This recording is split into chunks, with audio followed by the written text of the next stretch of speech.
Rob Dixon, Marple Bujinkai Karate Club at Marple Martial Arts. Guys, today we're making a Makiwara, right? So I'm going to break it down. We've tried this in the past here, right? We've tried making a traditional Okinawan striking post, the Makiwara for our training. And here, as you can see behind me, we've got a green floor. And all this is judo mats laid on top of thick floorboards, right? So the actual flooring, not the floor covering, the flooring is solid wood. And we've tried screwing the Makiwara down with various different things. We've tried fence posts, we've tried different brackets and things to hold it in place. And ultimately, this Makiwara that we had here has always, it's been a great Makiwara, but it just doesn't stay fixed to the floor with all the punishment that it gets. And this is actually something that I used to have in my garden many years ago. So it's seen, a fair bit of action, and you can see it's thin at the top. It goes a little wider at the base, and then when it was outside in the garden, it would bury into the ground about 2 foot in concrete, and it was solid, but it would flex enough when using it. It was a really good piece of kit. We brought it inside, we tried fixing it to the floor, and although it was great, it never lasted. It always either worked its way loose at the base, or actually ultimately it ended up snapping, because originally it didn't have this steel plate on it, right? So we put the steel plate on after we managed to snap it, and just not quite right, because it always works its way loose. You can even see at the top there we inscribed it with the words "Old Faithful," all right? But it wasn't very faithful. It let us down in the end. But we kept it, but we just don't use it anymore. So now today we're going to look at a couple of different solutions for building your own Makiwara, especially if you've got a floor like ours where you can't fix to the hardwood floor, and you've got mats down and you don't want to pierce the mats. So we're going to look at a couple of options.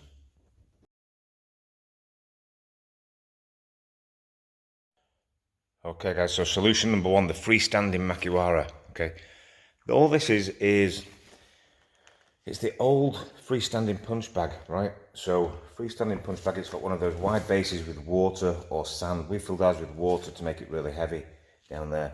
But what we've done with this is, when you buy these things, they're kind of quite soft. You know, the foam inside is quite soft. It's a 4-inch PVC pipe, like a soil pipe in the middle, and then you get the foam wrapped around. But when you buy them as new, the foam is very soft and they're a little bit lightweight, right? So what we've done with ours, we stripped it down, we took the cover off, we took the foam off, and we've actually replaced the original foam with thick rubber foam, about 50mm thick.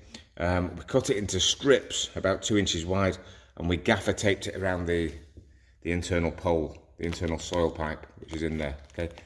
And then what we've done is we've got some jigsaw mats, and we put the jigsaw mats, we scored them down the length. So again, about 2 inches wide.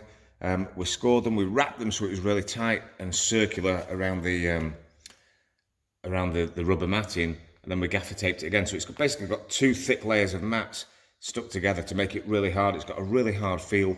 And then what we've done here is we've put the rope around. It's glued underneath. We used some PVA glue, and then we bound it tight. And you can see at the back there, we've just tied it to keep everything in place. And we've done the same down low for low kicks, okay? So if I step back a little bit, you'll see the whole thing. And it's a great piece of kit. It's got a really good feel to it. And that's a great freestanding Makiwara.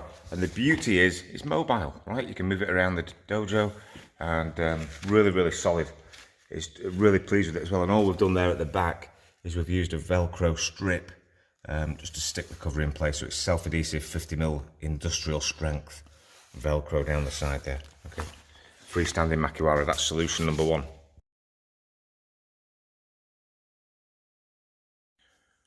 Okay, solution number two.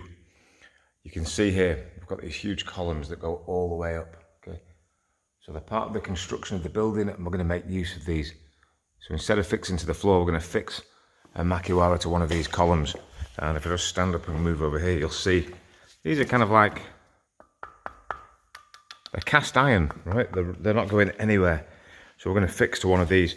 And what we're going to do is use these bits and pieces here. So we've got 2 pieces of timber, okay? The first one here is about 30mm thick. I'll show you the end of that. That's about 30mm thick there. And it measures roughly about 800mm long by about 150 wide, okay? And then we've got a piece of foam, okay? So this is like a thick neoprene rubber. I'm not sure of the specification, but that's going to go in the middle, like the sandwich there in the middle. And this is going to be the striking board, okay? And that's going to go on top, okay? So this area here, down here, will be the striking area, okay?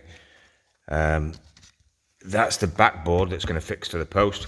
I'm going to try fixing it with these 1 meter long industrial tie wraps and see if they hold. And we're going to sandwich the two boards together with these flat straps over here. So I've got these off Amazon. They're about 200 millimeters long, 5mm holes pre-drilled. And then we've got these really cool looking Allen head bolts here. Again, 5mm. And we've got the nuts over there with the Allen key and the spanner. Okay, so all good.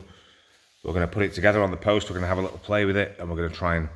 It's a little bit trial and error because we've never done this before, so we'll see how it goes. Okay.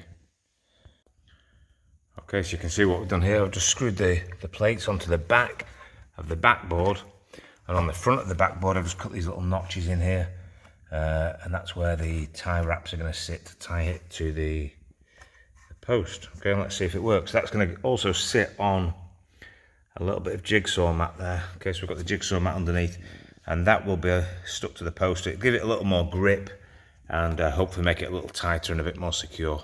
Okay, let's get it up and see how it looks. Okay, so we've got the backboard on, and my initial thought was, are these tie wraps going to be sufficient? But look at this, it's solid, right? So I've sandwiched the jigsaw in the back just to give it a little more friction to grip to the post. It's not going anywhere, and the brackets are ready, right? So we're going to take our two bits now. We're going to stick them on. Oh, we're not going to stick them on, we're going to fix them on like this with the brackets, and then there's the striking surface. Let's see how it goes.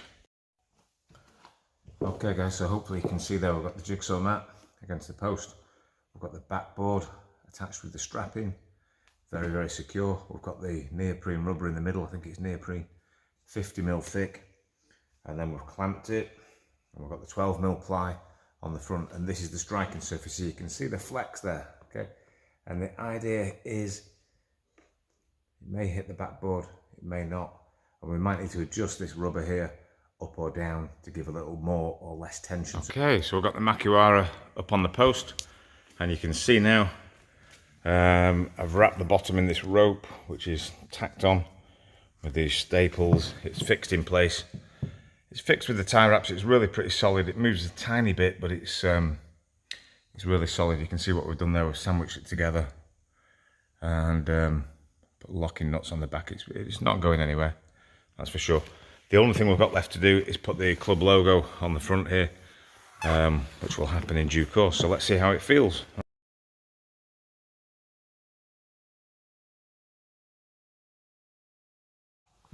Okay, now I'm going to go bare knuckle and just see how it feels, see what the resistance is like. This is going to be hard, right? Not for beginners, this one.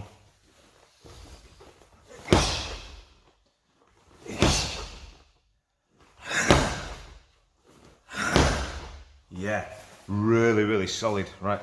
There's give, you can see the give there, right? But boy, is it tough.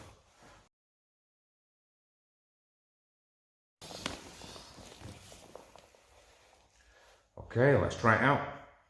Freestanding Makiwara. I know it's not a Makiwara in the true sense of the word, but its objective is to give us feedback against full resistance, so it's really the same thing, just a different design, okay? And very different than hitting a bag. When we hit a bag, we can move it, we can feel great with our kicks, depending on how heavy the bag is, of course, but this is completely different than the heaviest bag, okay? It gives you a lot more resistance, it's solid, it's resilient, and it tells you where you're going wrong. It's like hitting someone heavier than you, right? You really need to work on your balance and your positioning, and you can check what's weak and what's not, and then try and address it. Let's just do a couple of basic techniques. Let's do a couple of turning kicks. A Shiro yoke again.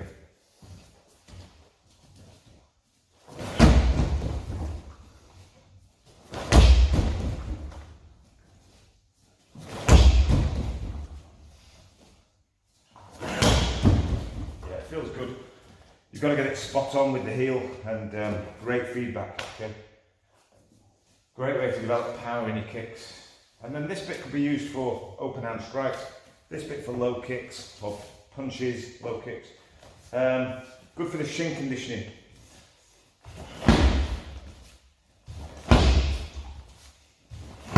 Yeah, solid. Really good conditioning. Here we can use open hand techniques, shuto, we can use haito, teisho, MP. So all of those techniques can be used on this versatile piece of kit.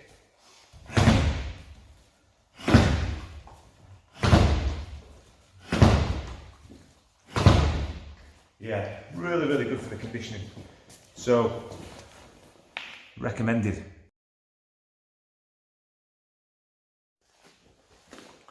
Okay, so we'll just test out the post or wall mounted Makiwara now that it's fixed. So what we ended up doing here, we ended up actually reassembling it and putting it all back together, because after a couple of days of testing, the striking area started to splinter, okay, a little bit. So we needed to readjust the rubber, move the rubber down a little bit to give it more resistance. I flipped the board around, so we've got a fresh surface. I switched the rope from that side to this side, and the only thing is now it's a little more resistant than I would like for punching. Okay, so we're going to have to play around with it, trial and error, until we get it quite right. But for now, it's a little hard for punching. We can work open hand strikes, conditioning, maybe back fists on it, shuto, knife hand, ridge hand, that kind of thing. For punching, I'm going to put this pad on. Right, it's just a thin cotton pad, and I'm going to slip that over the striking surface. And you know, my knuckles aren't quite like Sensei Morio Higuana's yet. So we'll try the Gakizaki.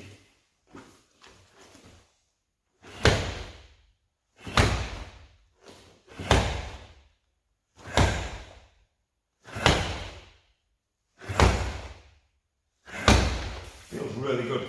It's a little bit of movement, but it's safe, it's not going anywhere. So really, really good feedback. Completely different than any other piece of kit. You don't get that sensation off any other bag or striking device. And I recommend it. It's a good way to build up your power. So feel free to comment in the post below if you've enjoyed the video, or if you've not enjoyed it. I'm sure we'll get a few of those as well. And whatever, don't say boards don't hit back, because we've heard that one before. Have a great day, enjoy your training.